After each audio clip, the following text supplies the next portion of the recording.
शिक्षक दुर्गाराम मुवाल ने गुजरात जाकर किया बच्चों का रेस्क्यू।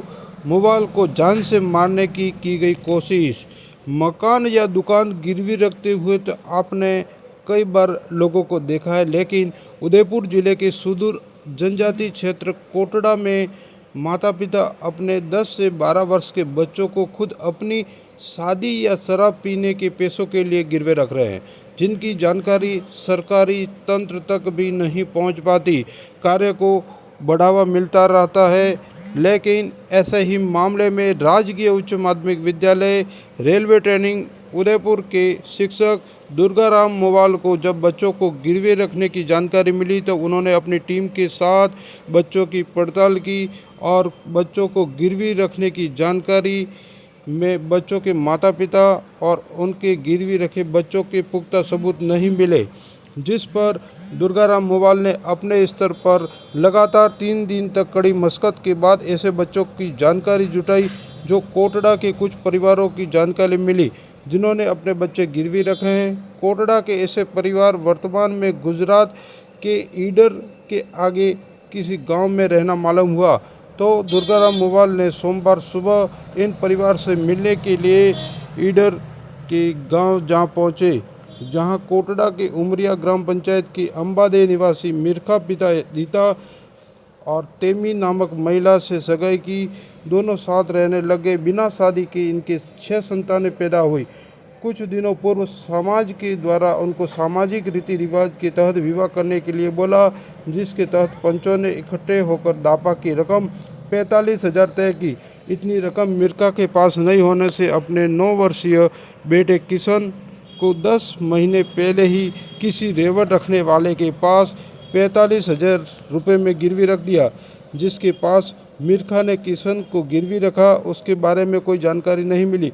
उसका नाम क्या है, कौन से गांव का है, लेकिन व्यक्ति के मोबाइल नंबर थे। दुर्गाराम ने अपनी टीम के साथ कुणाल चौधरी के साथ बच्चों को लीज पर लेकर जाने वाले व्यक्ति की तलाश शुरू कर दी। किसी से फ़ोन कर बच्चों से बातचीत की शुरुआत कर जानकारी जुटाई। बच्चे किशन से मिलने की इच्छा जताई तो वो व्यक्ति तैयार हुआ, जो ईडर से लगभग 100 किलोमीटर दूर अकोदरा गांव में बच्चों को मिलने के लिए बुलाया। जब दुर्गाराम मुवाल अपनी टीम के साथ बच्चों से मिलने पहुंचे, उस व्यक्ति ने उनको सुनसान जंगलों में बुलाया, जहां दूर तक कोई घर और कोई व्यक्ति नहीं था। ऐसे में उस बच्चे के पिता से बात करवाओ तो मैं उस बच्चे से मिलाऊं। लेकिन दुर्गाराम बोला कि हम उस बच्चे के आपके पास होने की जानकारी मिली है, इसलिए बच्चे से मिलने आए। तब दुर्गाराम ने उस व्यक्ति का नाम पूछा तो उन्होंने थोड़ी देर सोचने के बाद नाम अपना मेहुल बताया। पहचान छुपाने के लिए टोपी व मास्क लगा रखा था, हाथ में लाठी थी। इस दौरान कुणाल द्वारा इसका वीडियो बनाया गया। दुर्गाराम ने बार बार बच्चे से मिलने के लिए पूछा तो मेरे साथ चलो। दुर्गाराम व कुणाल व्यक्ति कई किलोमीटर तक सुनसान कांटों भरे जंगलों में घुमरा करता हुआ रहा, लेकिन कोई दूर दूर तक मकान या व्यक्ति नजर नहीं आया। दूर जाकर एक झोपड़ी दिखाई दी, जहां बच्चों का होना बताया। दुर्गाराम अपने साथी के साथ यहीं रुको, मैं बच्चों को लेकर आता हूँ। तो काफ़ी देर तक वह नहीं आया तो दुर्गाराम को अंदेशा हुआ कि इनकी कोई बड़ी गैंग हो सकती है, जिस पर वह व्यक्ति वहीं छुप गया। काफ़ी देर तलाशने के बाद एक रेवड़ आती दिखाई दी। रेवड़ वाले से मेहुल के बारे में पता किया तो मेहुल नाम का कोई नहीं है। दुर्गाराम अपने साथ धोखा होने का आभास हुआ तो अपने टीम के साथ इलाके में व्यक्ति की तलाश में घूमे और पहचान की कोशिश की, जिस पर उस व्यक्ति का पहचान करुणा भाई पिता पूना भाई निवासी अकोदरा के रूप में हुई। मोबाइल नंबर के पीछे के नंबर तक बिना पूछे बता दिए और घर का रास्ता बताया। यहाँ दुर्गाराम व कुणाल अपने बताए पते पर जाकर गाड़ी रोकी, जहां महिला को पूछा कि बच्चे के बारे में जानकारी। तब महिला ने इस नाम के किसी आदमी को नहीं जानती और बच्चों के बारे में पूछा तो यहाँ सिर्फ बच्चे रहते हैं। तब महिला ने एक व्यक्ति को आवाज़ देकर बुलाया। व्यक्ति ने दुर्गाराम व कुणाल से बदतमीजी से बातें की, लेकिन दुर्गाराम ने हिम्मत नहीं हारी। दुर्गाराम बच्चे किशन के बारे में पूछताछ की। पुलिस वाले समझकर बोला कि आपके पास वारंट है क्या। बच्चे के बारे में पूछताछ करने का दुर्गाराम ने बोला कि हम सिर्फ किशन से मिलने आए हैं, लेकिन बच्चों से मिलने के लिए भी आनाकानी करते रहे। कुछ लोग वहां पहुंचे जिनके पास लाठियां थी। दुर्गाराम व कुणाल लोगों से पुलिस थाने जाने की बोल कर निकले तो तस्कर लोगों ने कम से कम 10 से 12 किलोमीटर पीछे हथियारों से लैस होकर पीछा किया।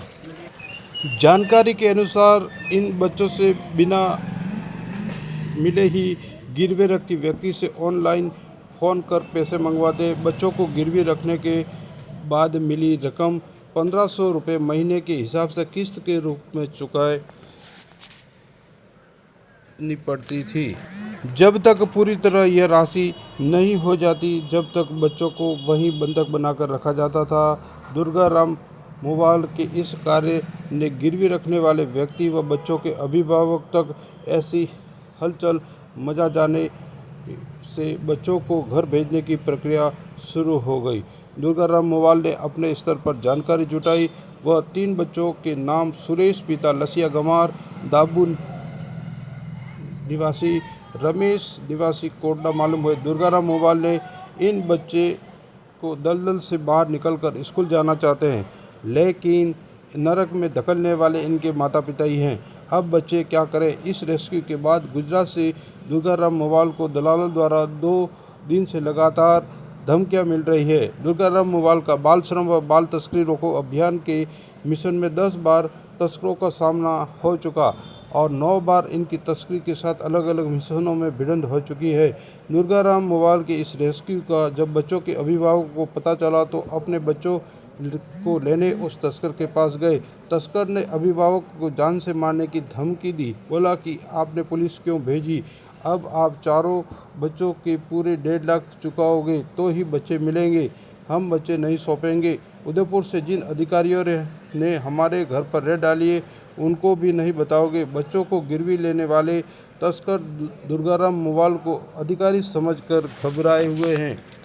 मकान या दुकान तो हमने गिरवी रखते हुए देखा है, पर कभी माता पिता को अपने बच्चों को गिरवी रखते हुए देखा है? जी हाँ, हमें कुछ ऐसे परिवारों की सूचना मिली जो अपने बच्चों को गिरवी चंद पैसों के लिए गिरवी रख रहे थे।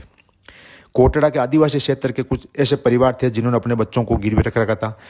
हमने 3 से 4 दिन की कड़ी मशक्कत के बाद कुछ ऐसे परिवारों की जानकारी मिली जो अपने बच्चों को गिरवी रखे हुए थे। हम उदयपुर से कोटड़ा गए बुलेट के द्वारा।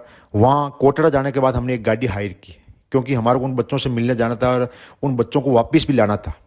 इसलिए हमने वहाँ से एक गाड़ी हायर करके कोटड़ा से ईडर निकले। रास्ते में जगह जगह हमारे को ऐसे कई छोटे बच्चे मिले जो बाल श्रम कर रहे थे। कुछ बच्चे ऐसे भी मिले जो गायों और भैंसों के झुंड के साथ आगे पीछे चल रहे थे। हमने जब रुककर इन बच्चों से बात की तो कई जगह ऐसी दिल दिलाने वाली घटनाएं आई।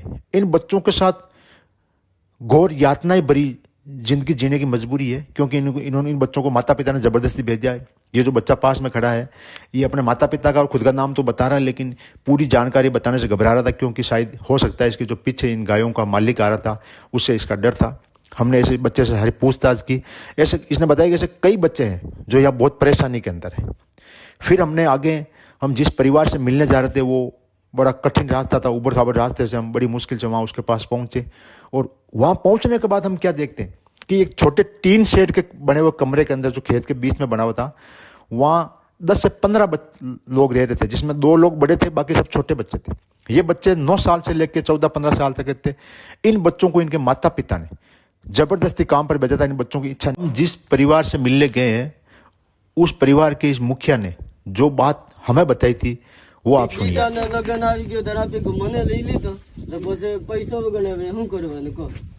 मजदूरियों करी पागरा को पूर 50,000 रुपया 20,000 मारने हरा 30,000 सेठे यार 50,000 में विवाह है।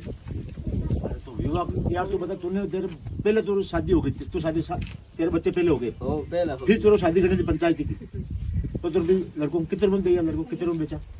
बड़ी वाले को कितने? 2 लाख। कितने? 2 लाख में ना तो 2 लाख मार छोकरा भी मिल रहा है। क्यों बाजी से 2 ने बेचे? कितने में बेचा? वो तो लावना ला बेचा नहीं हो पूछा। वो तो पगार ऊपर खाली मिलेला। कितने पगार है महीना ना पगार 1500 रुपया। 1500 रुपया एक महीना? एक महीना 1500 खाओ पीवे लोन करने कपड़े हुबले लोन के। क्या काम करते हैं वहाँ? कोई नहीं गेट और हो गए हम देखो आज जिस व्यक्ति से मिल रहे हैं, क्या नाम मिर्का। मिर्का ने पहले लिव इन रिलेशन में साथ में रह रहा था, फिर इस पे समाज का प्रेशर डाला शादी के लिए, तो शादी के पैसे देते तो अपने 2 बच्चों को 1500 रुपये महीने के हिसाब से किसी के यहाँ गिरवी रख दिया, और वो बच्चे वहाँ काम करें, ये आराम से काम यहाँ कर रहे हैं। जब हमने इस व्यक्ति से पूछा कि तेरे बच्चे कहाँ हैं, तो इसने बोला कि सर न तो मेरे को उस व्यक्ति ले जाने वाले व्यक्ति का नाम पता है, न उसका एड्रेस मालूम है, सिर्फ उसके मोबाइल नंबर मालूम है। हमने मोबाइल नंबर के द्वारा उस ले जाने वाले व्यक्ति से बात की। उस व्यक्ति ने पहले हमारा गुमराह किया, फिर काफ़ी प्रयासों के बाद उसने एक जगह बताई जहाँ हम उससे मिले। वो लगभग इधर से 100 किलोमीटर दूर होगी शायद। हम वहाँ जाने के बाद ये व्यक्ति सुनसान जगह मिला, जहाँ इसने अपना मुँह मास्क लगा रखा था, ऊपर टोपी पहन रखी, इधर हाथ में लठ था। हो सकता है शायद ये व्यक्ति कुछ गलत करना चाहता हो या अपनी पहचान छुपा रहा हो। हमने जब इस बच्चे से मिलने के लिए बोला तो इसने हमारे को कांटिले या काफ़ी घने जंगलों में काफ़ी देर तक 5 से 10 किलोमीटर तक घुमाया। हो सकता है इस व्यक्ति के कोई मंशा हो, लेकिन हम उस बच्चे से मिल के वापस जाना चाहते थे।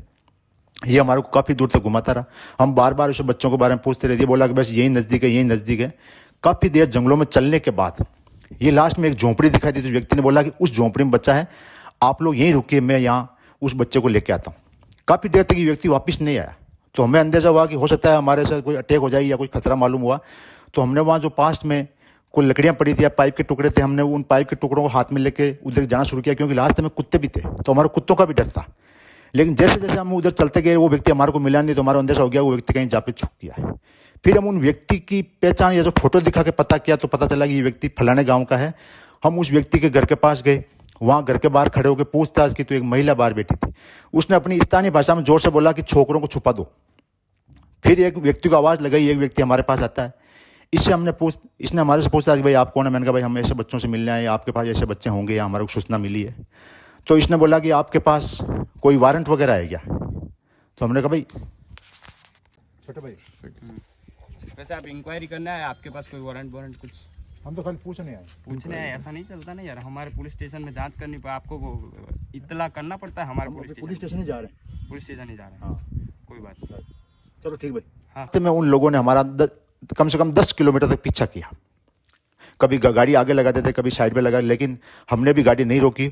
और फिर वहाँ से हम गुजरात से निकल के वापस राजस्थान आए, और वापस राजस्थान हमने जहाँ से गाड़ी हायर की वहाँ गाड़ी रखी और अपनी बाइक से वापस उदयपुर आई, क्योंकि हमारा ये मिशन पूरा होते होते रात को हमारे को 11 बज गई थी। और हमारा यही प्रयास है कि ये बच्चे जल्द से जल्द वहाँ से फ्री हो और अपने घर वालों को मिले।